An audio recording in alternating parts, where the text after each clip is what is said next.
بسم الله الرحمن الرحيم لله ما في السماوات وما في الأرض لله ما في السماوات وما في الأرض لله ما في السماوات وما في الأرض وإن تبدوا ما في أنفسكم أو تخفوه يحاسبكم به الله فيغفر لمن يشاء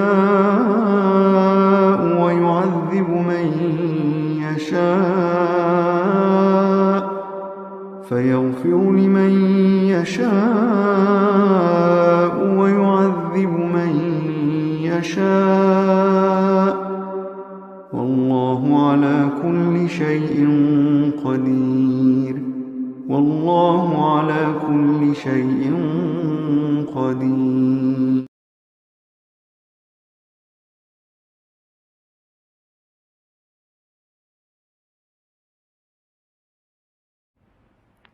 محمد وآله وأصحابه أجمعين. أما بعد، قال الله تبارك وتعالى في القرآن المجيد والفرقان الحميد: أعوذ بالله من الشيطان الرجيم. بسم الله الرحمن الرحيم. ويسألونك عن ذي القرنين قل سأتلو عليكم منه ذكرا إنا مكنا له في الأرض وآتيناه من كل شيء سببا فأتبع سببا حتى إذا بلغ مغرب الشمس وجدها تغرب في عين حميئة ووجد عندها قوما قلنا يا ذا القرنين إما أن تؤذب وإما أن تتخذ فيهم حسنا. صدق الله مولانا العظيم. بزرگان محترم، عزیزان ملت، اللہ تبارک و تعالیٰ کا بڑا فضل ہوا، کرم ہوا کہ اللہ تبارک و تعالیٰ نے مجھے اور آپ کو تراویح کی نماز اطمینان کے ساتھ پڑھنے کی توفیق نصیب فرمائے. بزرگان محترم، کل آپ حضرات کے سامنے حضرت موسیٰ علیہ السلام کا اور حضرت خضر علیہ السلام کا وہ واقعہ بیان کیا گیا، اور وہ واقعہ مکمل ہوا. اللہ تبارک و تعالی اس واقعے کے اندر ایک تو علم کا ذکر فرما رہے ہیں، اور ایک بات اس میں اللہ تبارک و تعالی اشارہ فرما رہے ہیں کہ ہم نے خضر کو جو علم دیا ہے وہ براہ راست وہ اپنے طور پر نہیں کر رہے تھے، بلکہ ہم نے ان کو تمام چیزیں سکھائی، وہ تمام معلومات ہم نے ان کو دیا، تب جا کر وہ اس طرح کرتے کہ کشتی کو توڑ دینا اور ایک نوجوان کو قتل کر دینا، اور اس کے بعد میں ایک دیوار گرتی ہوئی اس دیوار کو بچا دینا. یہ تمام واقعات اللہ تبارک و تعالی نے حضرت خضر علیہ السلام کے علم میں ان کے اشاروں پر، یعنی اللہ کے اشاروں پر انہوں نے اس کو کام کیا. اور ایک بات اس میں قابل غور یہ ہے کہ اللہ تبارک و تعالی نے وہ آخری واقعہ جو دیوار کا ہے اس میں یہ ہمیں سبق دے رہا ہے جو نیک والدین تھے ان کے اولاد کے لیے اللہ تبارک و تعالی نے کیسا انتظام فرمایا کہ ان کا خزانہ، ان کے والدین نے جو مال ان بچوں کے لیے جمع کر گئے تھے اس کی حفاظت کرنا. اس واقعے سے یہ بات سمجھ میں آ رہی ہے کہ والدین کا اپنے بچوں کے لیے نیک ہو رہے ہیں تو اللہ تبارک و تعالی کیا کرتے ہیں، ان بچوں کی حفاظت فرماتے ہیں، اس امانت کو ان بچوں تک اللہ تبارک و تعالی پہنچاتے ہیں. اور اس کے بعد میں حضرت موسیٰ علیہ السلام کا بار بار سوال کر دینا کہ آپ نے ایسا کیوں کیا، تو یہ بات ثابت آ رہی ہے کہ حضرت موسیٰ علیہ السلام کے وقت کے نبی ہیں. نہیں عن المنکر یعنی جب برائی کو دیکھو تو اس کو فوراً روکنا نبیوں کی صفت ہوتی ہے، نبیوں کا اصل کام ہوتا ہے. فرمایا اس بنیاد پر حضرت موسیٰ علیہ السلام نے بار بار سوال کیا کہ آپ نے اس کام کو کیوں ایسا کر دیا، کیوں نوجوان کو قتل کر دیا، کیوں آپ نے اس گرتی ہوئی دیوار کو کھڑا کر دیا. اس سے یہ معلوم ہو رہا ہے کہ نہیں عن المنکر یعنی غلط کام جب ہمارے آنکھوں کے سامنے ہو تو ہمیں چاہیے کہ اس کام کو روکیں. یہ تمام پیغمبروں کا ایک کام تھا، مشن تھا. اسی کام کے لیے اللہ تبارک و تعالی نے تمام پیغمبروں کو دنیا میں مبعوث فرمایا، بھیجا. امر بالمعروف نہی عن المنکر یعنی نیکی کا حکم کرنا اور برے کام سے روکنا، یہ تمام پیغمبروں کا کام. حدیث پاک میں آیا اگر برا کام ہمارے آنکھوں کے سامنے ہو رہا ہے تو ایمان کا درجہ کیا فرمایا کہ اگر اس بندے کے پاس ہاتھ سے روکنے کی طاقت ہو تو وہ ہاتھ سے روکے. یعنی ہمارے سامنے ایک ایسا غلط کام ہو رہا ہو تو ہمیں چاہیے کہ ہم اسے ہاتھ سے روکنے کی قدرت رکھتے ہیں تو ہاتھ سے روکیں. اگر زبان سے روکنے کی طاقت اللہ نے دیا ہے تو زبان سے روکنا چاہیے. فرمایا آخری درجہ ایمان کا یہ ہے کہ دل کے اندر اس کام کے بارے میں برا سمجھنا، یہ آخری درجہ ایمان کا. اس کے بعد بھی اگر کوئی مومن اپنے سامنے کوئی غلط کام ہوتا ہوا دیکھے اور وہاں سے وہ گزر جائے اور کچھ نہ کرے، یعنی ہاتھ سے بھی نہ روکے، زبان سے بھی نہ روکے اور اپنے دل میں بھی اس کے بارے میں برا نہ سمجھے، خیال کرے، تو فرمایا وہ مومن اس کا ایمان کا درجہ نہیں. کتنے ایسے کام ہمارے سامنے ہوتے ہوئے ہمیں نظر آ رہے ہیں، ہم دیکھتے ہیں اور وہاں سے چلے جاتے ہیں. مثال کے طور پر، مثال کیا دینا، حقیقت ہے. کتنے نوجوان لڑکیاں کالج اور اسکول کے نام پر ہمارے آنکھوں کے سامنے پارکوں میں بیٹھتا ہوا ہم نے دیکھا. کیا ہمارے نوجوان، کیا ہمارے مرد، کیا ہمارے بزرگ کبھی ان نوجوان لڑکیوں کو روکا، کہا کہ برقع پہن کر تم کالج کو آئی، تمہارے ماں باپ نے تمہیں علم حاصل کرنے کے لیے بھیجا ہے، تم یہاں پارک میں ایک اجنبی لڑکے کے ساتھ بیٹھ کر جو کام کر رہی ہو یہ کام غلط ہے، کبھی ہم نے اس کو روکا؟ تو فرمایا ایمان کا کوئی درجہ نہیں. ہمارے اندر آج ایمان کی جو کیفیت ہے وہ مر چکی ہے، مر چکی ہے. اسی لیے آج ہمارے سامنے نتیجے یہ آ رہے ہیں کہ ہماری لڑکیاں غیروں کے ساتھ ایمان کو چھوڑ کر جا رہی ہیں. کیوں؟ آج ہم نے کوئی اس ایمان کی حقیقت کو سمجھا نہیں.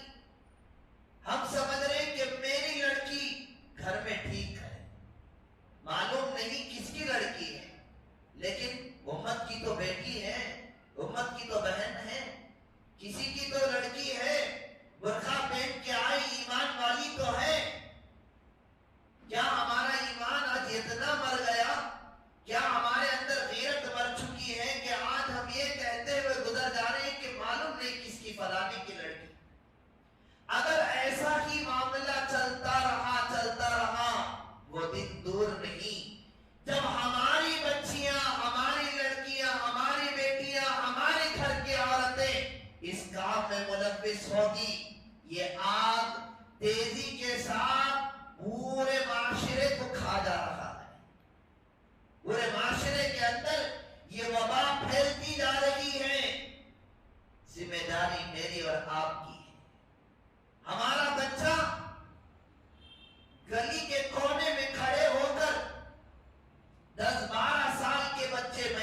زیادہ عمر کہہ رہا ہوں، ورنہ تو آج کل 8-9 سال کے لڑکے گلی کے چوک میں کھڑے ہو کر، کنارے کھڑے ہو کر سگریٹ پی رہے ہیں، لیکن وہاں سے ہمارے بڑے مرد بھی گزر رہے ہیں، عورتیں بھی گزر رہی ہیں، ہمارے نوجوان بھی گزر رہے ہیں، لیکن کبھی یہ نہیں کہا کہ بیٹا تو جو کام کر رہا ہے وہ غلط کام ہے۔ کبھی ہم نے نہیں کہا۔ ایسا ہوتا رہے گا، ہم ایسے ہی گزر جائیں گے کہ فلانے کا بیٹا ہے، ہمارا بیٹا نہیں، ہمارا لڑکا نہیں، ہمارا خاندان والا نہیں، ہمارے محلے کا نہیں ہے، ہمارا پڑوسی نہیں ہے۔ اگر یہ کہتے ہوئے چلے جائیں گے وہ دن دور نہیں کہ ہمارا بیٹا بھی نشے کا عادی ہو جائے۔ ماحول اتنا بگڑتا ہوا جا رہا ہے۔ یہاں اس واقعے سے حضرت موسیٰ علیہ السلام بار بار حضرت خضر سے ٹوک رہے ہیں کہ آپ نے یہ کیوں کیا، آپ نے یہ کیوں کیا، آپ نے یہ کیوں کیا۔ اس سے بات معلوم ہو رہی ہے کہ برے کام کو دیکھتے ہوئے اگر مسلمان نہیں روکے گا وہ مسلمان نہیں کہتا۔ یہی سبق اس واقعے کے اندر۔ تو ہمیں چاہیے کہ ہمارے معاشرے میں، ہمارے سوسائٹی میں ہم آنکھ کھول کر زندگی گزارے، ایسا نہ ہو کہ ہم آنکھ بند کر کے زندگی گزاریں کہ یہ وبا، یہ جو بیماری ایسی تیزی کے ساتھ پھیلتی جا رہی ہے، ہمارے گھروں تک آتی جا رہی ہے۔ یہ آگ ایسی آگ ہے، اگر بجھایا نہیں گیا یہ آگ ہمارے گھروں تک آ جائے گی کیا، بلکہ آ گئی ہے۔ ہمارے کتنے گھروں کے بچے بچیاں اس فیل کے اندر، اس کام کے اندر ملوث ہیں، ہمیں معلوم نہیں پڑ رہا ہے۔ ہمیں سمجھ میں آ رہا ہے گھر میں ہمارا بچہ ٹھیک ٹھاک ہے، ہماری بچی برقع پہن کر کالج جا رہی ہے، برقع پہن کر کالج آ رہی ہے۔ کیا کبھی آپ نے کالج کا دورہ کیا؟ کیا آپ نے دیکھا کہ کیمپس میں کیا چل رہا ہے؟ تمہاری بچی یقیناً برقع پہن رہی ہے، یقیناً تمہاری بچی پردے میں ہے، لیکن آپ نے اس بچی کے ہاتھ میں بڑا بڑا موبائل تھمایا ہے۔ یاد رکھ لیجئے، یہ وہ آلہ ہے، یہ وہ ایسی چیز ہے، تمہارے گھر کے بڑے بڑے اونچے دیوار کھڑی کر دو اور اس کے ہاتھ میں موبائل دے دو، یہ دیوار بیکار ہے اس کے سامنے۔ یہ ویسی بیماری ہے، بلا ہے کہ آج ہمارے نوجوان نسل کو کھاتے جا رہی ہے۔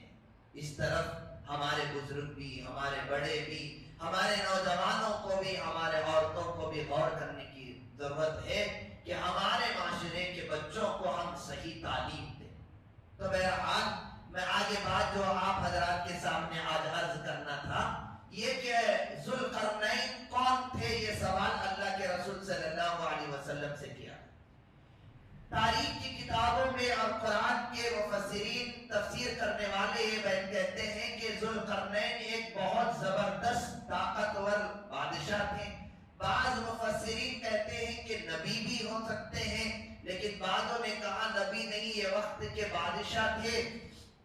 اللہ تبارک و تعالیٰ نے آپ کو بڑی قوت دی، آپ کو بڑی صلاحیت دی، آپ نے مشرق بھی فتح کیا اور مغرب بھی فتح کیا، یعنی جہاں سے سورج نکلتا ہے وہاں تک آپ کی سلطنت، آپ کی فتح، اور جہاں سے سورج غروب ہوتا ہے وہاں تک آپ کی فتح تھی۔ اتنا بڑا علاقہ آپ نے فتح کیا، اور آپ نے ایک قوم کے پاس گئے، آپ وہاں فتح کیا اس ملک کو، اس قوم کی زبان آپ کو معلوم نہیں تھی، وہ آپ کی زبان کو نہیں پہچانتے تھے، وہ یعنی وہ قوم کی زبان کو ذوالقرنین بادشاہ نہیں پہچان رہے تھے۔ ترجمان کے ذریعے سے معلوم ہوا کہ آپ ہمیں مدد کریں، اس لیے کہ ہمارے درمیان میں ایک قوم رہتی ہے، وہ یاجوج اور ماجوج۔ قرآن مجید میں یاجوج اور ماجوج کا 2 جگہ ذکر آیا ہے، اس سورت میں بھی اور ایک دوسرے میں۔ تو فرمایا یہ وہ قوم ہے زمین میں فساد پھیلاتی ہے، وہ آتے ہیں اور لوٹ مار کر کے جاتے ہیں۔ یہ وہ ایسی قوم ہے وہ ہمیں ہمیشہ تکلیف دیتی ہے۔ ذوالقرنین بادشاہ کے سامنے اس قوم والوں نے یہ کہا کہ آپ ہماری مدد کریں، آپ بڑے طاقت والا ہیں، تو آپ ایسا کریں کہ آپ ان کو ختم کر دیں یا کچھ ایسا کام کریں کہ وہ ہمیں تکلیف نہ پہنچائیں. وہ دو پہاڑ کے درمیان میں رہتے تھے. یہ یاجوج ماجوج اتنی بڑی نسل ہے، قرآن مجید میں آتا ہے کہ بڑی تعداد میں ہیں یہ لوگ، بڑی تعداد، اور زمین میں فساد پھیلانے والے. تو ذوالقرنین بادشاہ نے ان دونوں پہاڑ کے درمیان میں ایک دیوار بنائی، شیش اور لوہے سے اس دیوار کو کھڑا کیا، اور وہ لوگ وہاں چھپ گئے ہیں. اللہ عالم، اللہ بھی بہتر جانتے ہیں کہ وہ کس علاقے میں. بعضوں نے کہا وہ یورپ کے علاقے میں ہے، بعضوں نے کہا کہ وہ ایشیا کے ممالک کے درمیان میں ہے.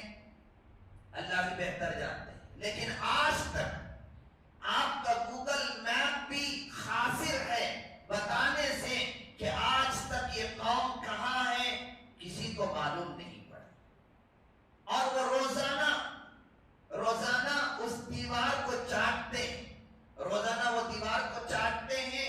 اور جب سورج غروب ہونے کو آتا ہے وہ کہتے ہیں کہ چلو آج اتنا چاٹ لیا، ہم اتنی اوپر آ گئے، اور اللہ نے ان کے خد کو، ان کے ہائٹ کو کم کیا ہوا ہے.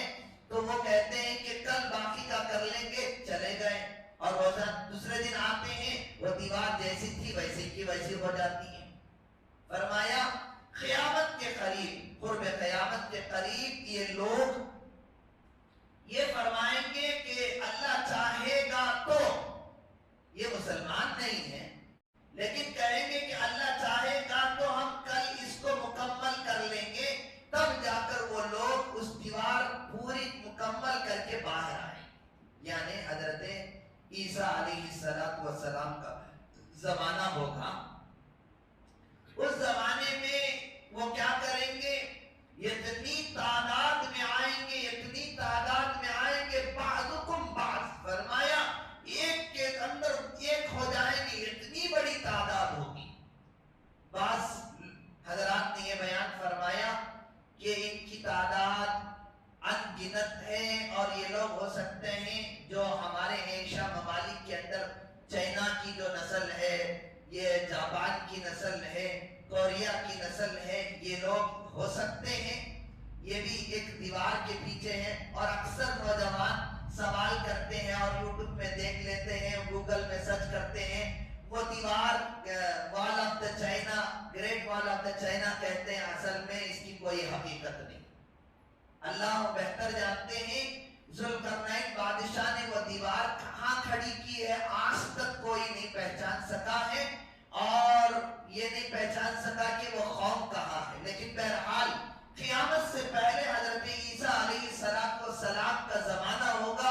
حضرت عیسیٰ علیہ السلام آئیں گے دنیا میں اس لیے کہ اللہ تبارک و تعالیٰ نے حضرت عیسیٰ علیہ السلام کو آسمانوں میں اٹھا لیا. حضرت عیسیٰ کو موت نہیں دیا.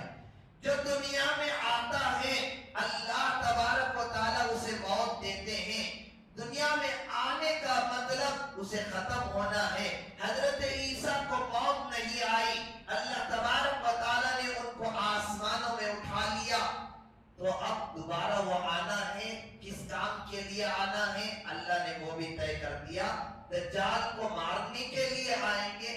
وہ جنگ ہونے کے بعد دجال کو ماریں گے، اور اس کے بعد میں یاجوج اور ماجوج کی قوم ایسی ہوگی کہ زمین پر کیا کریں گے، فساد پھیلائیں گے، اور اتنی کثیر تعداد میں ہوں گے کہ حضرت عیسیٰ علیہ السلام بھی ان کے ساتھ لڑنے سے مشکل پیش آئے گی. حضرت عیسیٰ علیہ السلام اللہ کے حضور دعا کریں گے اور فرمائیں گے کہ اللہ ان کو ختم کر دے. اللہ تبارک و تعالیٰ کیا کریں گے، ان تمام یاجوج اور ماجوج کی قوم کو ختم کر دیں گے، اور ان کی اتنی لاشیں ہوں گی کہ بدبو اور وہاں تعاون شروع ہو جائے گا، بیماریاں شروع ہو جائیں گی. اور اس کے بعد میں اللہ تبارک و تعالیٰ سے دعا ہوگی، اور اللہ تبارک و تعالیٰ سیلاب کا شکل لائیں گے، اور وہ تمام لاشیں سیلاب میں بہتے ہوئے جائیں گے، ختم ہو جا کر ٹھکانے لاش لگ جائیں گی. اور اللہ تبارک و تعالیٰ اس کے بعد میں پورے زمین پر امن قائم فرمائیں گے. حضرت عیسیٰ علیہ السلام کی حکومت ہوگی اور آپ کی بادشاہت ہوگی. آپ عدل و انصاف کو قائم رکھیں گے. واقعے کے اندر ملتا ہے۔ انشاءاللہ کل کوئی دوسرا سورہ یا جن آیات پر اللہ توفیق دے بیان کرنے کی پوری کوشش کروں گا۔ اللہ سے دعا کرتا ہوں اللہ تبارک و تعالی مجھے بھی آپ کو بھی تمام آنے والے فتنوں سے حفاظت فرمائے۔ اللہ تعالی بڑا فتنہ دجال کا آنے والا ہے، اللہ مجھے اور آپ کو اور پوری نسلوں کو، ہماری تمام نسلوں کو ان تمام فتنوں سے حفاظت فرمائے۔ وآخر دعوانا الحمدللہ رب العالمین، سبحان ربک رب العزت عما یصفون وسلام علی المرسلین والحمدللہ رب